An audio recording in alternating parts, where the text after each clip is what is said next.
둥둥 수요 특강 달을 가리키다. 매주 수요일 코너입니다. 달을 가리키다. 성현들은 달을 가리키고 있지만 우리는 그 손가락만 보고 있지 않은지 돌아보는 시간인데요. 종교의 문자나 상징이 아니라 그것이 가리키고 있는 종교의 참된 가치에 대해 생각해보는 시간입니다. 최근 문화체육관광부가 천주교 개신교 단체들과 함께 캐럴 활성화 캠페인에 나서기로 한 것에 대해 불교계가 반발에 나섰고요. 문체부는 불교계에 사과하는 일이 있었는데요. 문화체육관광부는 우리나라의 다양한 종교 문화를 지원하는 일을 하고 있죠. 그렇다면 캐럴 활성화 캠페인은 어떤 점이 문제였을까요? 종교자유정책연구원 대표이신 백찬홍 대표님과 말씀 나눠보겠습니다. 대표님 안녕하세요. 네, 안녕하십니까. 네, 반갑습니다. 네네. 자, 최근 문체부가 천주교 개신교 단체들과 함께 캐럴 활성화 캠페인에 나선다는 소식이 전해지면서 불교계가 반발했고 문체부가 이에 대해 사과하는 일이 있었는데요. 자세히 설명을 좀 해주시겠습니까? 네, 문화체육관광부가 제가 알기로는 이제 뭐 코로나로 인해서 국민들이 여러 가지로 이제 정신적으로나 경제적으로나 이렇게 어려움에 처해 있기 때문에 일단은 좀 판단하에 개신교와 카톨릭 주로 협력해서 연말에 캐롤송을 좀 여러 뭐 방송이나 매체를 통해서 풀어주고 또 활성화시키는 게 어떻겠느냐 뭐 이런 거를 한 거를 기억하고 있습니다. 네, 네. 그러니까 이것이 종교를 이렇게 선교하는 일에 정부기관이 나서는 것이다라고 이제 불교계가 반발을 한 것이죠. 예. 제가 이제 종자에는 이제 대표이면서 사실 또 저 개신교인입니다. 저는. 그런데 이제 저도 이제 늘 생각하는 게 한국은 아까도 좀 잠깐 말씀드린 것처럼 특정 종교를 이제 국교로 하지 않은 상태에서 정부가 이 캐롤이라는 것은 이제 예수님의 이제 탄생을 전후로 해서 그 탄생을 이제 기리는 노래들, 이제 대중적으로 좀 보급된 노래들이긴 한데 그런 것을 정부가 예산을 들여서 그렇게 뭐 매체를 통해서 예산까지 들여서 하는 것은 문제가 있다. 뭐 이렇게 지적하는 것 같습니다. 네, 네. 문화체육관광부 내에는 종무실이라는 것이 있습니다. 이 종무실은 우리나라의 다양한 종교 문화를 보존하고 지원하는 일을 하고 있는데요. 이 부분도 좀 설명을 좀 해주시죠. 예, 종무실이라고 하는 거는 이제 문체부라고 하는 게 이제 아시다시피 이제 문화와 그다음에 체육 이런 부분인데 그 안에 또 이제 종무실이라고 해서 이 각 종교들 뭐 큰 종교도 있지만 작은 종교들 포함해서 종교 활동을 지원하고 또한 또 문제가 생기면 그런 것들을 조정하고 하는 그런 역할을 하는 기관입니다. 네. 우리나라가 다종교 국가인 만큼 부처님 오신 날이 다가오면 연등 행사를 비롯한 불교 문화 사업을 지원하기도 하고 또 크리스마스가 다가오면 천주교 개신교 문화 사업을 지원하기도 하는 거겠죠. 자, 그런데 이번 캐롤 활성화 캠페인은 이를 벗어났다는 지적이겠죠? 이제 아마 이제 배경으로는 뭐 캐롤뿐만 아니라 최근에 천진환 문제라든가 그다음에 어떤 정당의 어떤 정치인께서 사찰 입장료 문제라든가 또 광주시에서 천주교에서 이제 산티아고 순례길이라고 있지 않습니까? 순례길을 이제 조성하는 사업에 이제 광주시가 나서는 거라든가 이런 면면들이 기독교 특히 이제 천주교와 관련된 일에 이 정부와 지방자치단체가 나선 일에 대해서 좀 불교계가 그동안 좀 불만이 좀 있었어요. 그런 와중에 이제 캐롤 문제까지 이렇게 정부가 나서가지고 보급하는 거 이렇게 하는 것은 좀 문제가 있지 않느냐. 뭐 이런 지적이 좀 나오는 것 같습니다. 네. 네. 이제 정부나 지자체에 대한 이제 불교계의 서운함이 좀 이런저런 일들로 인해 쌓이다 보니까 이렇게 캐롤이 더 크게 좀 이렇게 부각된 것 같은데요. 특히 더 하나 더 추가를 하자면은 이게 이제 그 여러 그 지자체라든가 이제 또 정부가 이제 운영하는 그런 뭐 국립 뭐 악단이라든가 이런 곳에서 서양 음악을 연주하는데 서양 음악에는 또 이제 종교 음악이 많이 들어가 있긴 한데 이제 그런 음악들을 공연하게 이제 공연장에서 그 클래식이라는 이름으로 해서 또 너무 많이 그 특정 종교와 관련된 음악을 틀어주지 않느냐 아니면 또 노래를 하지 않느냐 또 그런 지적도 있는 것 같습니다. 네, 네. 네. 저도 접했는데 이제 국립합창단 혹은 시립합창단에서 네. 기독교 배경의 음악을 함께 부른다거나 그렇게 네. 하는 것이 종교의 어떤 형평성에 어긋나는 일이다라는 그런 불교의 그동안의 또 지적들도 있었습니다. 예. 자, 그런데 한편으로는 이 문화체육관광부가 캐롤을 이렇게 활성화시키는 것이 종교 문화를 지원하고 알리는 것이 아니라 대중문화로서 자리 잡은 캐롤을 통해서 이제 많은 국민들께 어떤 위로와 힐링을 주겠다라는 취지도 있는 것 같아요. 이 부분도 좀 일리는 있지요.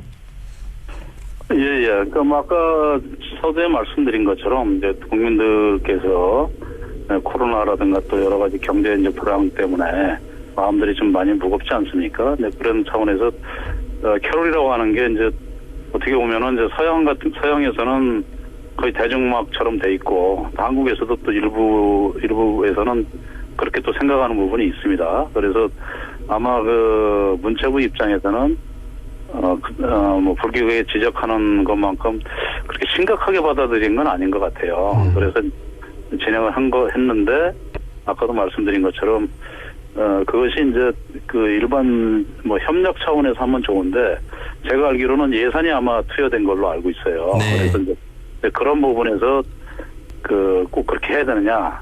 뭐 카톨릭이라든가 개신교 차원에서 자기들이 예산을 들여서 하는 것은 좋은데 이것을 굳이 문체부가 나서서 예산까지 들여야 되느냐? 이런 것에서는 뭐 또 타당한 지적이라고 생각을 합니다. 네. 네.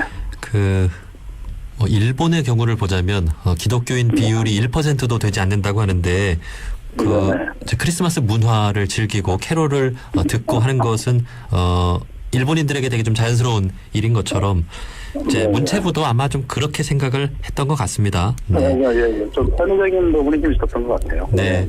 그리고 캐롤이 이 저작권 문제로 뭐 과거에는 흔하게 길거리에서도 들을 수 있었는데 최근 들어서는 그게 또 안 되다 보니까 이제 정부가 그런 쪽에서도 좀 신경을 쓴 것 같은데 불교계의 입장에서는 충분히 서운할 수도 있었을 것 같습니다. 네. 그렇습니다. 자, 헌법에서 보장하는 종교의 자유라는 것은 누구나 종교를 선택할 자유가 있다는 것이고 또 어떤 종교든 강요받지 않을 권리가 있다는 것이겠죠. 네. 이런 측면에서 보면 우리나라에선 종교의 자유가 침해받는 일도 좀 많은 것 같은데 좀 어떻습니까?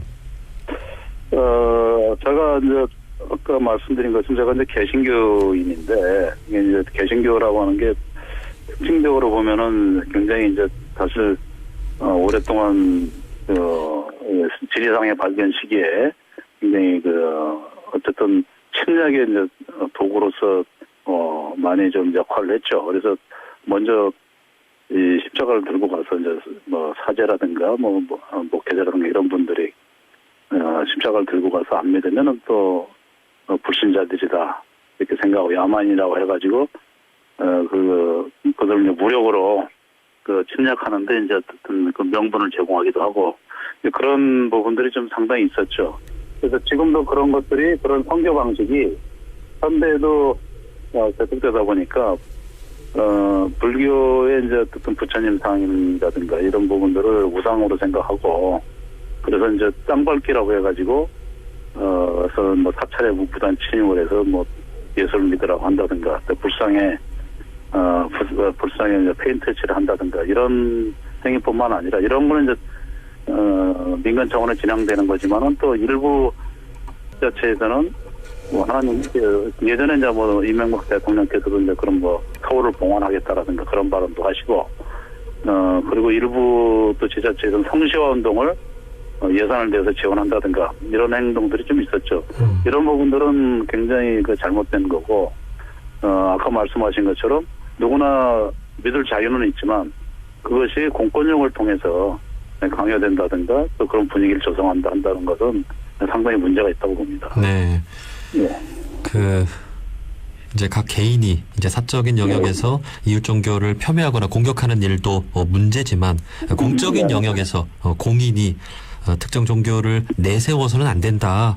라는 말씀입니다. 그거는 이제 공직자들은 어쨌든 국민의 이제 세금으로 세금을 통해서 자기들의 저기를 받고 월급을 받고 또 국가도 마찬가지 아닙니까? 이제 그런 차원에서 이제 공권력이라고 하는 것은 어쨌든 그것들이 이제 평등하게 작용을 해야 되고 그것이 특정 종교에서 사용돼서도 안 된다 이렇게 생각하고 있습니다. 네. 예. 참 맞는 말씀이지만 공적인 영역에서 종교를 아예 배제하기는 참 어려운 것 같습니다.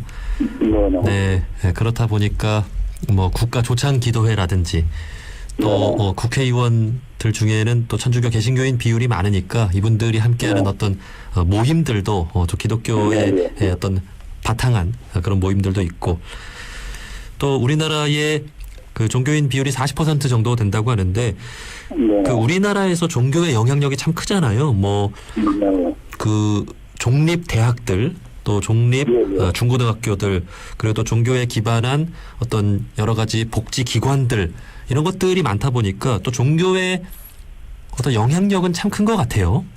네네네.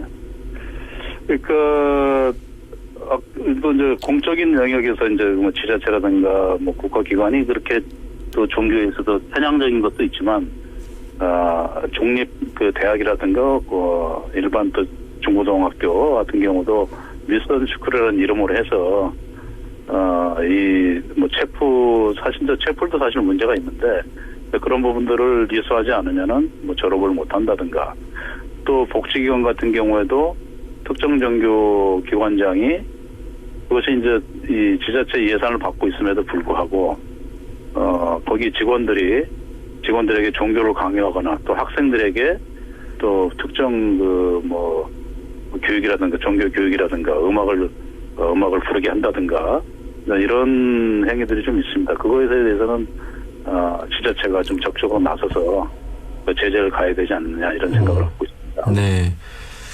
그 고등학교에서의 체풀은 위헌이라는 것이 또 그 헌재에서 발표를 했죠. 그것은 이제 그럴 수밖에 없는 게 우리나라 이제 이 공립학교뿐만 아니라 사립학교 재정의 80% 이상을 사립학교도 지원을 받지 않습니까? 그렇기 때문에 그만큼 지원을 받는 만큼 그 특정 종교를 학교가 비록 개신교가 됐든 불교가 됐든 천주교가 세웠더라도 예산은 국가로부터 지원받고 있기 때문에 그런 것을 이제 강요하거나 이렇게 해서는 안 된다고 생각합니다. 네, 네. 그 대학에서의 체풀은 이제 인정이 됐고 또 고등학교에서의 체풀은 강요하면 안 된다라는 것이 또 헌재의 발표였습니다. 자, 뭐 이뿐만이 아니라 다양한 영역에서 종교를 또 강요받게 되는 그런 일도 있는데요. 내 종교가 귀한 만큼 남의 종교도 귀하다는 것을 알고 종교의 자유를 침해하지 않는 그런 사회를 만들어가는 것이 어쨌든 가장 중요한 일이겠죠. 네, 그렇습니다. 우리가 뭐 가족이 예를 들어서 말씀드리면은 내 부모가 내 부모를 우리가 공경하는 것처럼 남의 부모에 대해서도 존중하고 그렇게 하는 것이 이제 사회를 발전시키는데 사회가 화합하고 또 국가의 전체적인 안녕을 위해서 굉장히 중요하지 않습니까? 그런 거와 마찬가지로 내 종교가 이제 존중받으려면 특히 이제 다른 종교에 대해서도 그만큼 존중하고 그래야만이 또 이 종교가 사회적으로 이제 빛과 소금의 역할을 하지 않겠나 그런 생각을 하고 있습니다. 네. 네. 자, 우리나라는 헌법에서 종교의 자유를 보장하고 있습니다. 종교를 선택할 권리, 또 종교를 강요받지 않을 권리를 다 갖고 있다는 것을 기억을 해야 되겠습니다. 자, 또한 이제 대선이 얼마 남지 않은 만큼 정교 분리의 원칙에 대해서도 잠깐 좀 짚고 넘어갔으면 좋겠는데요. 선거를 앞두고 이에 위배되는 일들도 좀 볼 수 있지 않습니까? 네, 이제 뭐 대선뿐만 아니라 총선, 뭐 지방선거 때도 보면은 뭐 어떤 그 교회 같은 경우는 자기 교회에 이제 다니는 뭐 신자가 있을 경우에 이제 정치인 중에서 신자가 있을 경우에는 앞으로 나오게 해서 뭐 이분을 뭐 찍어달라라든가 또 아니면은 이제 자기가 선호하는 어떤 특정 정당의 후보를 불러다가 뭐 이분 뭐 찍어야 된다 또 아니면은 자기가 마음에 안 드는 정당의 후보가 있으면 찍지 말아달라 이렇게 해서 무리를 빚는 경우가 좀 많이 있습니다. 그래서 이제 그 선거법 위반으로 돼가지고 제가 아는 어떤 분 같은 경우는 이제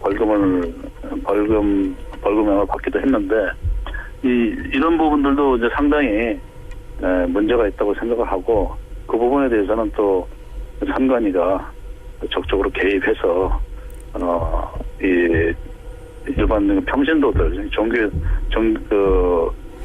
뭐 순수하게 믿고자 이렇게 뭐 사찰이나 교회에 나오신 분들이 그런 것들에 영향을 받지 않도록 하는 게 중요하겠다 생각을 합니다. 특히나 성직자들이 그런 어떤 특정 후보를 찍으라고 할 경우에는 신자들이 영향을 받고 왜곡되는 현상들이 있기 때문에 그런 부분에 대해서는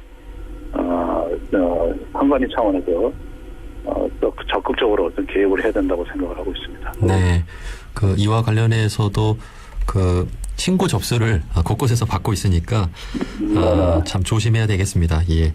네. 자, 오늘 종교의 자유와 종교 분리의 원칙에 대해서 이야기를 나눠봤었는데 마지막으로 우리 청취자분들께 꼭 하고 싶은 말씀이 있다면 마지막으로 한 말씀 해주시죠. 예. 금방 그 PD님께서 말씀하신 것처럼 대선이 좀 얼마 안 남았습니다. 대선이라고 하는 것은 물론 이제 자기가 선호하는 뭐 후보가 있겠고 뭐 그다음에 선호하는 후보 뭐 그런 부분이 있겠지만은 가급적으로